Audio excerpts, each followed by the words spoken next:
If you could leave me with one piece of advice, what would it be? Make mistakes, but don't regret them. Learn from them. Miris nggak sih videonya? Tapi dari video tersebut, ada kaitannya yang bakal aku bahas di video ini. Halo, kenalin namaku Sofia, aku dari kelas E2 SMAT Krida Nusantara. Oke, langsung ke intinya aja. Aku bakal ngebahas soal perilaku menyimpang di dalam masyarakat. Apa itu perilaku menyimpang? Menurut K13, perilaku menyimpang adalah segala sesuatu perilaku masyarakat yang tidak sesuai dengan norma-norma yang ada. Adapun perilaku yang melakukan penyimpangan itu sendiri disebut dengan devian. Adapun perilaku menyimpang adalah setiap perilaku yang tidak berhasil menyesuaikan diri dengan kehendak-kehendak masyarakat atau kelompok tertentu dalam masyarakat. Adapun tokoh sosiolog berpendapat bahwa perilaku menyimpang adalah perilaku yang dianggap sebagai hal tercela dan di luar batas-batas toleransi oleh sejumlah besar orang. Adapun perilaku menyimpang adalah setiap perilaku yang tidak berhasil menyesuaikan diri dengan kehendak-kehendak masyarakat atau kelompok tertentu dalam masyarakat. Ada juga yang berpendapat bahwa perilaku menyimpang adalah semua tindakan yang menyimpang dari norma-norma yang berlaku dalam suatu sistem sosial dan menimbulkan usaha dari mereka yang berwenang dalam sistem itu untuk memperbaiki perilaku tersebut. Oke, terus apa sih ciri-cirinya? Ciri-cirinya adalah perilaku itu harus sesuai dengan kriteria dan tahu penyebabnya. Penyimpangan juga bisa ditolak, juga bisa diterima. Penyimpangan bersifat relatif dan mutlak. Penyimpangan terhadap budaya nyata ataukah ideal. Terdapat norma-norma penghindaran dan penyimpangan. Dan yang terakhir adalah penyimpangan sosial bersifat adaptif. Selanjutnya ada sifat-sifat penyimpangan. Yang pertama adalah primer, di mana primer ini hanya dikuasai sebagian kecil tubuhnya aja. Contohnya adalah seorang laki-laki pakai anting, atau pegawainya bolos kerja. Terus yang kedua ada penyimpangan sekunder. Penyimpangan sekunder merupakan perilaku yang sudah tidak bisa ditoleransi lagi oleh masyarakat. Contohnya, pencurian, tawuran, pemerkosaan, dan lain sebagainya. Pelakunya dibagi jadi dua. Yang pertama adalah individual, yang kedua adalah kelompok. Individual ini akan melakukan kejahatan secara sendiri atau melakukan penyimpangan secara sendiri. Contohnya pencurian secara mandiri. Yang kedua adalah kelompok, di mana perilaku menyimpang ini akan dilakukan secara berkelompok. Contohnya tawuran, pemerkosaan secara ramai-ramai, atau geng motor, geng penjahat, dan lain sebagainya. Selanjutnya ada teori penyimpangan sosial. Di sini aku dapat dari beberapa akses sumber.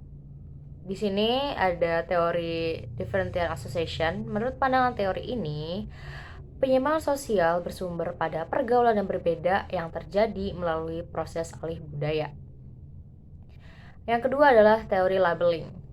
Menurut teori ini, seorang menjadi menyimpang karena proses labeling, pemberian julukan, cap, etiket, dan merek yang diberikan masyarakat sehingga menyebabkan seseorang melakukan penyimpangan sosial. Terus yang ketiga adalah teori struktur sosial, menurut Robert K. Merton. Teori penyimpangan ini bersumber dari struktur sosial.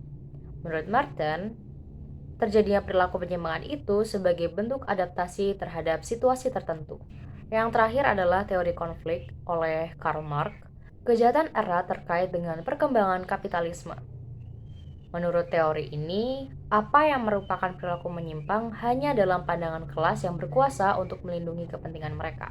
Selanjutnya ada faktor perilaku menyimpang. Ada proses sosialisasi yang tidak sempurna. Contohnya, ada seorang anak yang melihat orang tuanya dulu pernah KDRT, yang kemudian dia akan lampiaskan di masa hadapannya oleh istrinya atau suaminya. Yang kedua ada proses sosialisasi sub kebudayaan menyimpang. Contohnya adalah seorang anak yang di depan keluarganya ini baik-baik, tapi di luar dia menjadi orang jahat. Yang ketiga adalah penyimpangan sebagai hasil proses belajar yang menyimpang. Contohnya kita bisa lihat sekarang di mana anak-anak di usia dini sudah hamil di luar nikah, udah pacaran. Oke, itu dia materi yang aku paparin ke kalian. Dan setelah ini aku bakal kasih cuplikan video berita yang mungkin bisa kalian lihat sebagai contoh penyimpangan sosial. So, let's watch.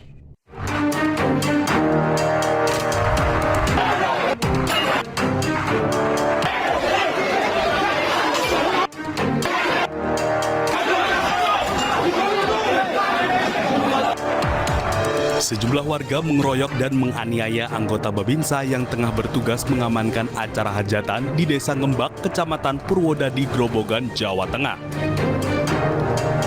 Diketahui saat kejadian korban yang berseragam dinas hendak mengamankan tawuran, namun justru ia menjadi sasaran warga yang tengah mabuk alkohol. Salah satu pelaku yang melihat rekannya diamankan merasa tidak terima hingga memancing teman-teman lain untuk mengeroyok korban. Akibat kejadian ini, korban mengalami beberapa pukulan di bagian dada dan tendangan di bagian kepala. Melihat kejadian tersebut, sejumlah anggota kepolisian yang juga berjaga segera mengamankan korban dan menghalau massa. Berbekal video viral, polisi bersama anggota TNI Kodim 0717 Grobogan, Jawa Tengah melakukan penangkapan 5 pelaku di rumahnya masing-masing. Mengerikan, bagian tubuh berupa tangan tergeletak di jalan, diduga milik pelaku aksi tawuran. Video amatir tawuran remaja di kawasan flyover Pasar Rebo, Jakarta Timur juga sempat viral. Kejadian diketahui terjadi pada Minggu dini hari. Dua kelompok remaja saling serang menggunakan senjata tajam, bambu, dan batu. Satreskrim Polresta Cilacap, Jawa Tengah telah menetapkan 2 tersangka terduga pelaku perundungan.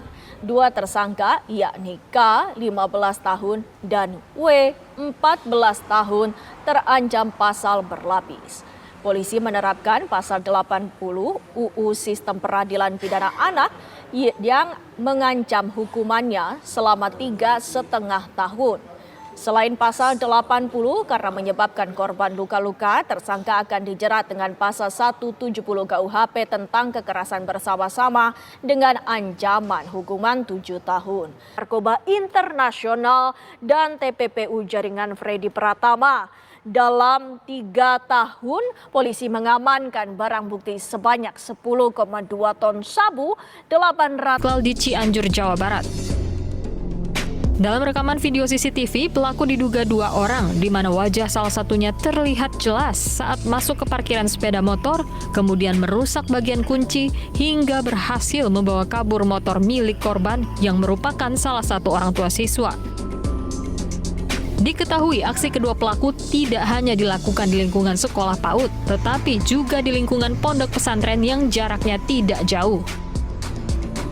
Sementara itu, menurut kesaksian korban, saat kejadian ia tengah mengantar anaknya bersekolah. Kondisi di lokasi kala itu memang sepi. Atas kejadian ini, korban sudah melapor ke pihak kepolisian setempat dan berharap pelaku secepatnya ditangkap. Menurut AF, istrinya kerap kali mengancam akan menganiaya anaknya apabila permintaan hubungan suami istri tidak dikabulkan. Selain itu, NT juga kerap menyayat tangannya sendiri. Di Reskrimum Polda Jambi, Kombes Pol Andri Ananta Yudhistira mengatakan anak NT dan AF masih berusia 10 bulan. NT kerap kali mengancam akan menganiaya anaknya apabila tak dituruti untuk berhubungan badan dengan sang suami. Ke informasi pertama, pemirsa, aksi balap liar di Kabupaten Tangerang, Banten berujung maut. 1 pengendara tewas dan 3 orang lainnya mengalami luka-luka.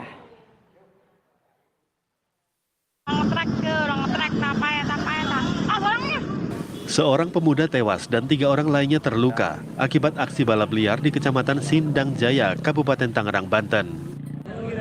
Kejadian berawal saat kendaraan yang dikemudikan korban tewas dan pemotor lainnya melakukan balap liar dari arah Sindang Jaya menuju Lafon. Setibanya di lokasi, datang pemotor dari arah berlawanan sehingga terjadi tabrakan. Sepeda motor korban terpental, kemudian menghantam 2 motor rekannya yang sedang melaju kencang dari arah belakang. Laka lantas 4 motor.